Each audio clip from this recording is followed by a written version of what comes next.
So hi everyone, this is अक्षांश।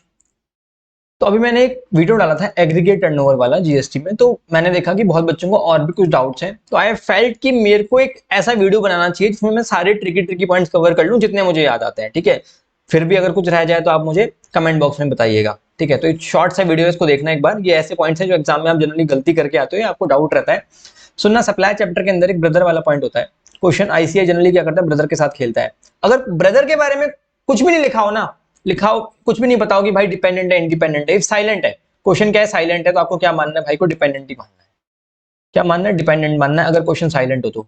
और अगर क्वेश्चन में बोल रखा हो कि नहीं भाई वर्किंग है, भाई वेल सेटल्ड है, तो जाके इंडिपेंडेंट मानना है। वाइफ और बच्चों को तो हमेशा डिपेंडेंट मानना है, वाइफ और बच्चे तो हमेशा डिपेंडेंट होते हैं। लेकिन भाई के केस में जनरली क्वेश्चन भाई का ही आता है, तो भाई के केस में क्या करना है, अगर क्वेश्चन चुप है तो ही डिपेंडेंट मानना है, अदरवाइज क्वेश्चन चुप है तो डिपेंडेंट। अगर क्वेश्चन में कुछ बोला हो, ठीक है, तो ही आप इंडिपेंडेंट मानो। समझ रहे हो मेरी बात?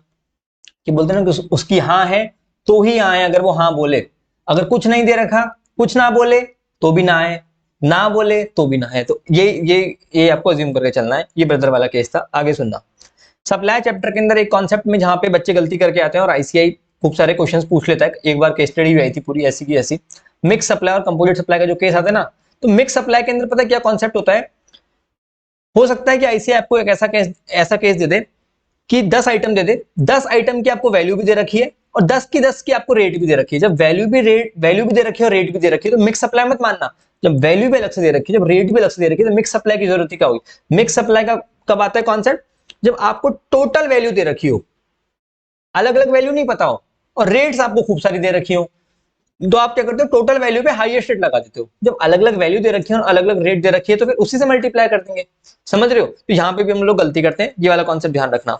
एक इंपोर्ट ऑफ सर्विस जो कि बहुत इंपॉर्टेंट होता है, मतलब क्वेश्चन बनता ही बनता है यहां से, तो कोई डाउट है ही नहीं। Import of service, import of service अगर विदाउट कंसिडरेशन है, ठीक है, अब देखो दो केस होते हैं, विद कंसिडरेशन। अगर विद कंसिडरेशन है इंपोर्ट, तो वो ऑलवेज सप्लाई मानेंगे। विद कंसिडरेशन ऑलवेज सप्लाई, अब वो चाहे रिलेटेड से हो, अनरिलेटेड से हो, चाहे कोर्स और फर्दरेंस ऑफ बिजनेस के लिए हो, चाहे without course of, with consideration always supply, और कुछ सोचना ही नहीं। विदाउट कंसिडरेशन कभी भी सप्लाई नहीं मानेंगे, सिर्फ और सिर्फ एक केस को छोड़ के। ठीक है, विदाउट कंसिडरेशन कभी भी सप्लाई नहीं मानते, कभी भी नहीं, सिर्फ और सिर्फ एक केस को छोड़ के। वो केस कौन सा है, रिलेटेड पर्सन से अगर आप इंपोर्ट करते हो प्लस कोर्स और फर्दरेंस ऑफ बिजनेस के लिए इंपोर्ट करते हो, रिलेटेड पर्सन प्लस कोर्स और फर्दरेंस ऑफ बिजनेस के लिए इंपोर्ट करते हो, तभी अपन सप्लाई मानेंगे, अदरवाइज नहीं। तो ये चीज ध्यान में रखना। ठीक है, एग्जामिशन चैप्टर की बात करते हैं। ठीक है, आरसीएम के अंदर तो वही मोटर व्हीकल और जीटी वाला पॉइंट इंपॉर्टेंट है, जिसका मैंने एक रिवीजन वीडियो डाल रखा था, वो देख लेना अगर आपको आरसीएम नहीं आता तो। एट्थ का जो बी वाला पॉइंट है ना, एक वो थोड़ा सा ट्रिक है जहां पे बच्चे गलती करते हैं कि हमने पढ़ा है कि एजुकेशनल इंस्टीट्यूशन अगर कोई भी सर्विस लेता है, तो जैसे ट्रांसपोर्टेशन की सर्विस लेता है, तो सिर्फ और सिर्फ स्कूल अगर लेगा तो ही एग्जाम्प्ट है, स्कूल लेके बच्चों को दे रहा है तो एग्जाम्प्ट हो जाती थी। ठीक है, पर अगर कॉलेज लेगा ट्रांसपोर्टेशन की सर्विस तो टैक्सेबल होती थी। लेकिन एक क्वेश्चन है, इसमें क्या लिखा हुआ है, bus fees collected from student by Rose Mary College. College ने बच्चों से बस फीस कलेक्ट करी और फीस कितनी है, 2500। बच्चे इसको टैक्सेबल कर रहे हैं कॉलेज देखते ही। इसमें ऐसा कहां लिखा है कि कॉलेज ने बस की सर्विसेज दी है? कॉलेज खुद से सर्विस दे रहा है। देखो, कोई सा भी education institution student faculty staff को कोई सी भी सर्विस दे, any service, student faculty staff को कोई सी भी सर्विस दोगे ना आप, तो वो एग्जाम मानी जाती है। इसमें क्या है, कॉलेज भी एजुकेशन इंस्टीट्यूशन है, वो स्टूडेंट फैकल्टी स्टाफ को सर्विस दे रहा है, स्टूडेंट को दे रहा है, तो एग्जाम है, लेके थोड़ी दे रहा है किसी से। तो ये ध्यान रखना। ये क्वेश्चन बहुत बार एमटीपी वगैरह में देख लो आप, कितनी बार पूछा गया है। ठीक है, ये एग्जामिशन में इंपॉर्टेंट पॉइंट था। अब अपन एक बार आते हैं आईटीसी पे सीधा, फिर अपन बाकी चैप्टर्स पे आ जाएंगे। आईटीसी के अंदर है ना, एक पॉइंट ध्यान से सुनना मेरी बात। एग्रीगेट टर्नओवर वाला तो वीडियो आप देख ही लेना, जो भी डाला हुआ है मैंने। एक क्वेश्चन की हेल्प से आपको समझाता हूं जो मैं बताना चाह रहा हूं। एक आता है क्वेश्चन नंबर 45 करके। क्वेश्चन नंबर 45 में क्या है, ये लास्ट अटेम्प्ट की आरटीपी का क्वेश्चन था। क्वेश्चन नंबर 45 ध्यान से सुनिएगा। जब हम एग्रीगेट टर्नओवर निकालते हैं, एग्जाम टर्नओवर निकालते हैं, तो एग्जाम टर्नओवर में हम क्या क्या चीजें डालते हैं आपको पता है कि जो एग्जाम सप्लाई होती है वो प्लस तीन चीजें और, आरसीएम की outward supply, land and building and sale of securities का 1%। तीन चीजें लेस भी करते हैं, तीन चीजें इंक्लूड नहीं करते। अब एक बात मुझे बताना, जैसे एक पॉइंट दे रखा है यहाँ पे, एक पॉइंट दे रखा है, क्वेश्चन नंबर 45 और 46 सेम ही है, मतलब सेम एक ही क्वेश्चन है, कंटिन्यूएशन में चल रहे हैं। नहीं नहीं सॉरी, 44 और 45 सेम है, ठीक है, 44 और 45 सेम है। तो आपको क्वेश्चन नंबर ये आरटीपी मे 22 का जो क्वेश्चन दिख रहा है ना, आपको ये खोलना है। अब इसके अंदर एक पॉइंट दे रखा है, क्वेश्चन नंबर 44 और 45 दोनों सिमिलर सेम, मतलब एक दोनों के साथ कनेक्टेड है। 44 करोगे तभी 45 होगा। Supply of petrol and diesel, तो पेज नंबर है 8.84, क्वेश्चन नंबर 44, आरटीपी में 22 का क्वेश्चन है। Supply of petrol and diesel 80 lakh rupees का, including VAT of 5 lakh and excise duty of 12,50,000। अब supply of petrol and diesel non taxable supply आपको मालूम है, क्या है एग्रीगेट टर्नओवर में काउंट होगा? एग्रीगेट टर्नओवर में सब कुछ इंक्लूड होता है, ठीक है, एग्जाम्प्ट हुआ, चाहे नॉन टैक्सेबल हुआ, चाहे एक्सपोर्ट हुआ, चाहे इंटरस्टेट हुआ। अब टर्नओवर में 80 लाख डालेंगे या ये लेस करेंगे, तो सुनना मेरी बात, ये टर्नओवर जीएसटी के हिसाब से निकाल रहे हैं अपन, और ये जो वैट का टर्नओवर, एक्साइज ड्यूटी का टर्नओवर है, जीएसटी का नहीं है, ठीक है। तो अपन क्या करेंगे, एग्रीगेट टर्नओवर निकालने के लिए अगर वैल्यूएशन चैप्टर की बात करूं मैं, अगर वैल्यू ऑफ सप्लाई की बात करूं, तो वैल्यू ऑफ सप्लाई में एक्साइज ड्यूटी और वैट इंक्लूड होते हैं। गवर्नमेंट बोलती है कि जीएसटी देने की बारी आएगी तब तो हम इंक्लूड करेंगे, क्योंकि वैल्यू ऑफ सप्लाई से डिसाइड होता है कितना जीएसटी मिलेगा। लेकिन अगर आईटीसी चैप्टर का एग्रीगेट टर्नओवर की बात करेंगे ना, तो उसके अंदर ये 17,50,000 लेस हो जाएगा, it will come 62,50,000 aggregate turnover. समझ लो, सवाल ये आता है कि अब जैसे अपन क्या करते हैं, कॉमन क्रेडिट को अपोर्शनमेंट करते हैं, common credit into exam turnover divide by aggregate total turnover. तो एग्रीगेट टोटल टर्नओवर में तो 62,50,000 ऐड होगा। क्या ये अमाउंट एग्जाम टर्नओवर में भी ऐड होगा क्या? अब आप ये बोलोगे कि सर एग्जाम थोड़ी हुआ, तो देखो सुनना मेरी बात, उस फॉर्मूले का बेसिक मतलब क्या था, ये मैंने जो क्वेश्चन है ना डिटेल में अगर आपको समझना है ना, तो मैंने एक वीडियो डाल रखा है 5 इंपॉर्टेंट क्वेश्चंस ऑफ आईटीसी, उसमें ये भी डिटेल में समझाया है। कॉमन क्रेडिट का मतलब क्या होता है कि आपको कॉमन क्रेडिट में से दो चीजें अलग करनी है, कि कॉमन क्रेडिट में से कंप्लीटली जो आप टैक्सेबल सप्लाई कर रहे हो ना उसका अलग कर दो, और जो अदर देन टैक्सेबल है उसका अलग कर दो। अब अदर देन टैक्सेबल को अपन बोलते हैं एग्जाम्प्ट सप्लाई, पर इसका मतलब आप बेसिक वर्ड पे मत जाओ कि एग्जाम्प्ट सप्लाई का मतलब सिर्फ और सिर्फ एग्जाम्प्ट ही है। एग्जाम सप्लाई का मतलब जो है कि अदर देन जो टैक्सेबल है ना वो एग्जाम में आ गए। जैसे सपोज करो अब ये जो पेट्रोल है ये एग्जाम सप्लाई नहीं है ऑल्दो, बट ये भी एग्जाम टर्नओवर में इंक्लूड होगा, ठीक है, ये भी क्या होगा, एग्जाम टर्नओवर में इंक्लूड होगा। आप टाइम स्टैम्प देख लेना उस वीडियो के नीचे, आपको डिटेल में समझ में आ जाएगा। तो अगर हम देखो, अगर अपन इसका वो देखेंगे ना सॉल्यूशन में आप देखना,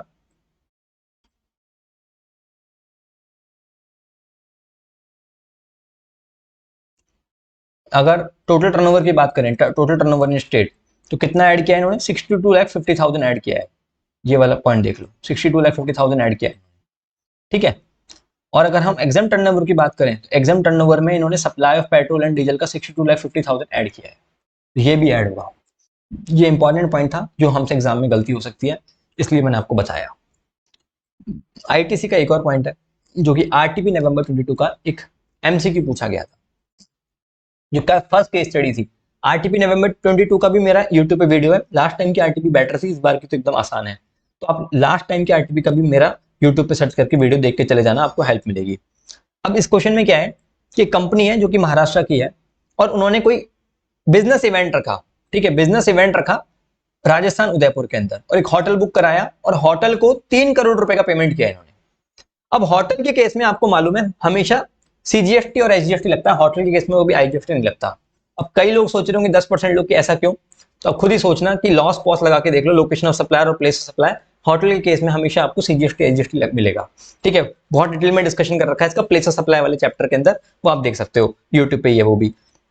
अब क्या है कि जो 3 करोड़ रुपए का पेमेंट किया है ना इन्होंने, वो टैक्स दिया इन्होंने राजस्थान गवर्नमेंट को, सीजीएसटी एसजीएसटी का 9% का, और खुद रजिस्टर्ड है कहां पे, मुंबई के अंदर।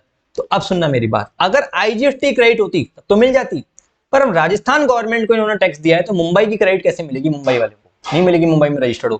तो इस क्वेश्चन में क्या है कि आपको फिर क्रेडिट नहीं मिलेगी होटल की। अब होटल की क्रेडिट लेने के लिए क्या करना पड़ेगा आपको, इसका एक ऑल्टरनेटिव है, प्रैक्टिकल लाइफ में भी लोग ये करते हैं, इस क्वेश्चन में भी ये किया हुआ है कि इन्होंने क्या किया कि भाई अमाउंट जब बड़ा हो ना, जब क्रेडिट मैटर कर रही हो, तो आप सीटीपी का रजिस्ट्रेशन ले लो। तो इन्होंने कैजुअल टैक्सेबल पर्सन का रजिस्ट्रेशन ले लिया महाराष्ट्र में, अब जाके इनको क्रेडिट मिल जाएगी, सीटीपी का रजिस्ट्रेशन ले लो टेम्पररी बेसिस पे।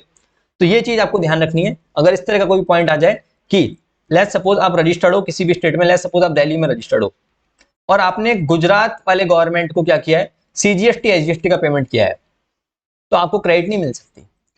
याद करो एक टीडीएस टीसीएस के अंदर भी पॉइंट होता था।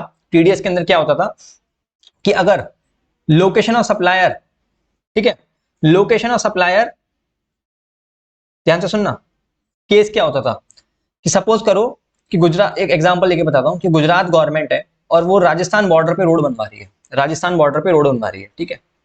अब सप्लायर कहाँ का है, सप्लायर है मान के चलो राजस्थान का, और रोड कहाँ पे बन रही है, रोड भी बन रही है, कहाँ पे बन रही है, राजस्थान के अंदर बन रही है। तो प्लेस ऑफ सप्लाई क्या हो जाएगा, जहां पे भी रोड की लोकेशन है, location of such immovable property, जहां पे भी अपन रोड बिछा रहे हैं। तो इस केस में सीजीएसटी एसजीएसटी लगेगा, लॉस और कॉस्ट सेम स्टेट में हो गए, location of supplier and place supply मान के चलते हैं, सप्लायर राजस्थान का है, रोड भी राजस्थान में बिछ रही है, और रोड बनवा कौन रहा है, गुजरात गवर्नमेंट बनवा रही है, ठीक है। तो अब केस क्या होता है कि अब गुजरात गवर्नमेंट सीजीएसटी एसजीएसटी का पैसा डिपॉजिट करवाएगी, बिल्कुल सही बात है, क्योंकि रोड बन रही है राजस्थान में, सप्लायर भी राजस्थान का है, लेकिन गवर्नमेंट है गुजरात की।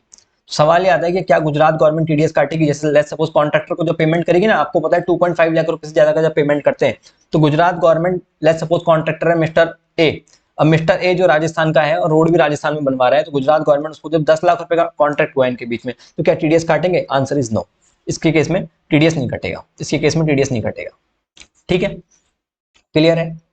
ध्यान में रखना क्यों नहीं कटेगा, क्योंकि गुजरात गवर्नमेंट कैसे राजस्थान गवर्नमेंट को सीजीएसटी एसजीएसटी का टीडीएस डिपॉजिट करवाएगी, क्योंकि या तो आपको राजस्थान का रजिस्ट्रेशन लेना पड़ेगा, अगर आईजीएसटी का टीडीएस कटता तो काट लेते, अपने ही स्टेट में सीजीएसटी एसजीएसटी का कटता तो काट लेते, लेकिन यहां पे नहीं काट सकते। इसका भी देखो एक क्वेश्चन, एक मैं आपको दिखाता हूं समरी बुक के अंदर टीडीएस वाला चैप्टर खोल के,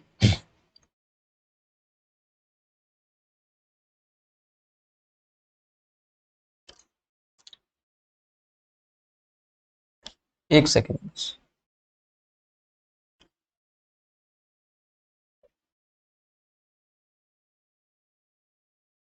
इंपॉर्टेंट केस है वो टीडीएस वाला।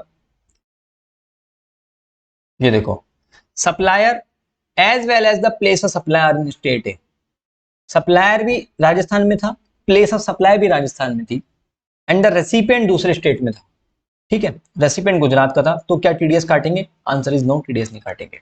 ये वाला पॉइंट ध्यान रखना थोड़ा सा, ठीक है,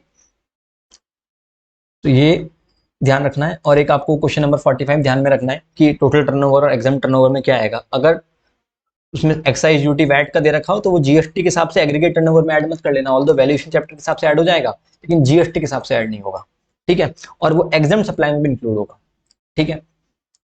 अब एक सवाल आता है इंटरेस्ट का, रजिस्ट्रेशन चैप्टर की बात करते हैं, तो आपको पता है कि अभी वो मैंने वीडियो डाला था एग्रीगेट टर्नओवर वाला, तो रजिस्ट्रेशन चैप्टर के अंदर अगर आपको कोई इंटरेस्ट मिलता है तो वो इंक्लूड होता है आपके एग्रीगेट टर्नओवर में। आपको एग्जांपल लेके समझाता हूं, आप समझना। लेट्स सपोज आप intra state supply of goods कर रहे हो, आप intra state supply of goods कर रहे हो और आपका टर्नओवर है 25 लाख रुपीस, और आपको इंटरेस्ट मिला 5 लाख रुपीस का, क्या आपका एग्रीगेट टर्नओवर कितना होगा, तो आप बोलोगे सर रजिस्ट्रेशन चैप्टर के अंदर तो इंटरेस्ट इंक्लूड होता है, तो आपका एग्रीगेट टर्नओवर 30 लाख रुपीस का हो जाएगा, ठीक है।